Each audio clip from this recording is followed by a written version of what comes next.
शुरू करें। सभी पत्रकार बंधुओं को नमस्कार। आज की पत्रकार वार्ता ऑपरेशन सिंदूर, उसके पहले पहलगाम की घटना और उसके बाद सीज फायर का अनाउंसमेंट, इन मुद्दों पर बात करने के लिए बुलाई गई है। पूरा देश पहलगाम की घटना के बाद, जिसमें भारत के 25 और नेपाल के एक निर्दोष निहत्थे लोगों की आतंकवादियों ने गोली मार के हत्या कर दी, बहनों के माथे के सिंदूर उजाड़ दिए। 200 किलोमीटर हिंदुस्तान की धरती में पाकिस्तानी आतंकवादी आता है, पाकिस्तान के द्वारा पोषित फंडिंग किया हुआ आतंकवादी आता है, हमारे निर्दोष निहत्थे लोगों को मार के चला जाता है, बहनों के सिंदूर उजाड़ के चला जाता है। और उस घटना से पूरे देश में आक्रोश और गुस्सा है। आज भी लोग भूल नहीं पाए हैं उसको। उसके बाद भारत की सरकार सर्वदलीय बैठक बुलाती है, पूरी घटना की जानकारी देती है और फिर ऑपरेशन सिंदूर की शुरुआत भारतीय सेना के द्वारा किया जाता है। भारत की सेना ने अपना गौरव, अपना पराक्रम, अपना शौर्य, अपनी बहादुरी का परिचय दिया। पाकिस्तान में घुस के 9 आतंकी ठिकानों को ध्वस्त कर दिया, बर्बाद कर दिया। हम सेना के शौर्य को नमन करते हैं, उनकी बहादुरी को नमन करते हैं। भारत की सेना ने आतंकवादियों और आतंकवाद का समर्थन करने वाले उनके सहयोगियों को 100 से अधिक संख्या में मारा। यह जानकारी सर्वदलीय बैठक में सरकार के द्वारा दी गई। 100 से ज्यादा आतंकवादियों को, और यह भी बताया कि 21 आतंकवादी ठिकाने हैं। और सरकार ने कहा ऑपरेशन सिंदूर जारी है। मतलब साफ है, वो 21 के 21 ठिकाने ध्वस्त होंगे। वो जो आतंकवादी पाकिस्तान से आके हमारी बहनों के मांगों के सिंदूर उजाड़ के गए, उन आतंकवादियों का नाश होगा, उनको मारा जाएगा, उनको पकड़ा जाएगा। क्योंकि ऑपरेशन सिंदूर तो शुरू उस वजह से हुआ कि पहलगाम में आतंकवादी आते हैं, वो निर्दोष लोगों को मार के चले गए।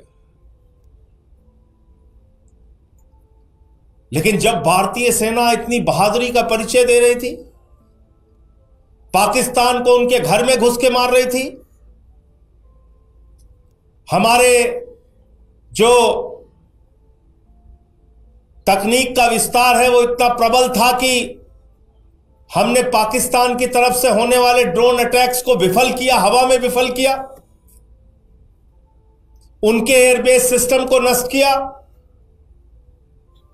उनके ड्रोन्स को नष्ट किया। जब पाकिस्तान के द्वारा गुरुद्वारे पे हमला हुआ, राजौरी में हमारे एडीसी राजकुमार थापा जी की मृत्यु हो गई, हवालदार दिनेश शर्मा शहीद हो गए, अली शेख जी शहीद हो गए, सब इंस्पेक्टर इम्तियाज शहीद हो गए, पवन कुमार जी शहीद हो गए, राजस्थान के हमारे लाल शहीद हो गए। हमारे सेना के जवान अपनी शहादत देकर पाकिस्तानियों के आतंकवाद का मुकाबला कर रहे थे, पाकिस्तानियों के सेना के हर हमले का मुकाबला कर रहे थे। जब हमारे पास एक बड़ा मौका था भारतीय सेना के पास कि हम पीओके के ऊपर कब्जा कर सकते थे, वो पाक अधिकृत कश्मीर जहां पे आतंकवादी अड्डे हैं, जहां पे आतंकवादियों को पनाह दी जाती है, क्योंकि हम सब जानते हैं दुनिया का सबसे बड़ा आतंकवादी देश पाकिस्तान है। वहां हाफिज सईद, वहां मसूद अजहर, वहां ओसामा बिन लादेन भी था, आतंकवादियों के बड़े बड़े अड्डे। और जब मसूद अजहर के परिवार के लोगों को निशाना बनाया गया तो सेना के अधिकारी उनके अंतिम संस्कार में शामिल होते हैं। पाकिस्तान के सेना के अधिकारी आतंकवादी के परिवार के मारे जाने पे उसके अंतिम संस्कार में शामिल होते हैं, और अमेरिका के द्वारा प्रतिबंधित आतंकवादी वहां पे दिखता है।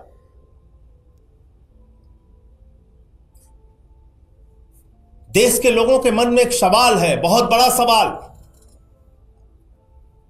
कि जब भारतीय सेना अपने शौर्य और पराक्रम का परिचय दे रही थी, इतनी बहादुरी से पाकिस्तान की सेना का मुकाबला कर रही थी, आतंकवादी अड्डों को नष्ट कर रही थी, पाक ऑक्यूपाइड हम कश्मीर पे हम कब्जा कर सकते थे, हम बलूचिस्तान में जो असंतोष है उसके कारण बलूचिस्तान को उनसे अलग कर सकते थे, उसी तरीके से जिस तरह से 1971 में बांग्लादेश को हमने अलग किया, 2 टुकड़े किए पाकिस्तान के।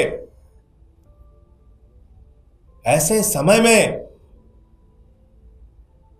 अमेरिका आपके सीज फायर डिक्लेयर कर रहा है। देश के लोगों के मन में सवाल है कि क्या यह 140 करोड़ हिंदुस्तानियों के स्वाभिमान और सम्मान के साथ खिलवाड़ नहीं? क्या यह भारत की संप्रभुता के साथ खिलवाड़ नहीं? क्या भारत जो दुनिया का सबसे बड़ा लोकतंत्र है, उसके ऊपर अमेरिका की दादागिरी चलेगी? अमेरिका का दबाव चलेगा? भारत और पाकिस्तान के बीच में जब भारतीय सेना अपने लक्ष्य को पाने की दिशा में अग्रसर थी, उस समय अमेरिका की धरती से सीज फायर डिक्लेयर हो रहा है। अमेरिका का राष्ट्रपति ट्रंप सीज फायर डिक्लेयर कर रहा है, और उसके बाद सरकार उसको मान जाती है। सीज फायर की शर्तें क्या पता नहीं। सीज फायर में वो 4 आतंकवादी 5 आतंकवादी जो पाकिस्तान से आए पहलगाम में, जिन्होंने बहनों के सिंदूर उजाड़े, उनका क्या हुआ? उनके खिलाफ कार्रवाई कब और कैसे होगी? पूरा देश आपसे पूछना चाहता है, प्रधानमंत्री नरेंद्र मोदी जी। भारत की संप्रभुता, भारत के स्वाभिमान और सम्मान के साथ खिलवाड़ करने की इजाजत किसी को नहीं है। भारत अपने फैसले लेने में सक्षम है, और देश के प्रधानमंत्री से लेकर कोई भी मंत्री हो या बड़े बड़े पद पर बैठने वाले लोग संप्रभुता की रक्षा का शपथ लेते हैं। इसलिए मैं कहना चाहता हूं, यह भारत की संप्रभुता पर एक प्रहार है। जब 78 वर्षों में हमारा एक ही स्टैंड रहा कि दोनों देश आपस में तीसरे देश की मध्यस्थता के बगैर बातचीत और फैसला लेंगे, तो अमेरिका की मध्यस्थता कहां से आ गई? ट्रंप की मध्यस्थता कहां से आ गई? और वो ट्रंप कह रहा है भारत और पाकिस्तान दोनों महान देश हैं।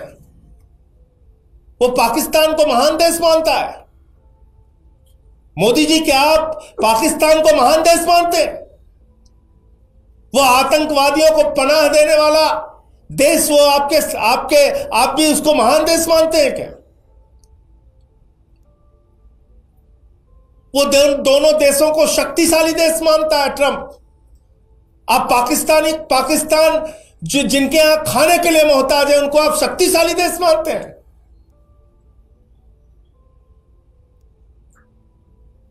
वो कह रहा है न्यूट्रल वेन्यू पे बातचीत होगी। किसने तय किया? कब तय हुआ? कहां यह फैसला हो गया? वो कह रहा है कश्मीर के मुद्दे पे भी बातचीत होगी। इसलिए ये पूरे देश के मन में गुस्सा है, नाराजगी है और लोगों के मन का सवाल है जिसको प्रधानमंत्री को सामने आके जवाब देना चाहिए। प्रधानमंत्री जी को इन विषयों पे, इन सवालों पर जवाब देना चाहिए। अमेरिका कौन होता है हमारे फैसले? वो कह रहा है दोनों देशों के बीच में व्यापारिक संबंध स्थापित करेंगे। जो गद्दार देश 3 घंटे तक सीज फायर का पालन नहीं कर सका, उस गद्दार देश से आप उम्मीद करते हैं आप वहां के साथ व्यापारिक संबंध स्थापित करेंगे अमेरिका के कहने पर?